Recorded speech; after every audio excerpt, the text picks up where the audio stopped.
Usta, gips kardonlarni olib keldim. Ishga ketaveraymi? Shpaklyovka ham tugagan, undan olib kelib qo'ying. Xo'p, nechtaligini yozib bering, olib kelaman.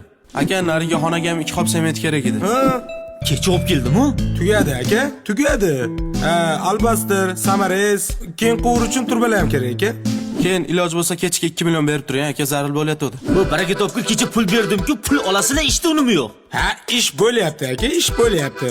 Keyin anu drelimiz ham buzilib qoluvdi. Bitta drel ham qo'shib olib keling. Menga qarang usta, hammasini bo'lib aytmasdan bitta qilib yozib bersangiz bo'lmaydimi?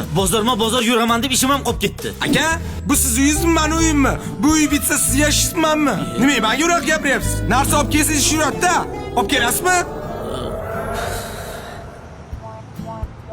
Ma. Ha, asabiy ko'rinasan. Bu uyni remont qilganimcha jinni bo'lib qolmasam bo'ldi. Yur bozor tushib kelaylik. Ustalar. ProMaster. Sen qabul qilasan, tamom. Yo'q-e? Ha. Men bordim, zo'r kutib olishdi. Ularning xizmati hozir juda ham ommalashgan. Uyni korobka holatida topshirasan. Dizaynlarni ko'rsatishadi. Sen esa tanlaysan, ishni boshlashadi. Sifatli, hashamatli ta'mirlangan xonadonni qulf kaliti bilan tayyor holda qabul qilib olasan. Pulini kelishasan. Qolgani esa ularda. Eng zo'r tarafichi, ular har kungi ishlarni video hisobot qilib senga yuborishadi. Ko'ngling xotirjam bo'ladi.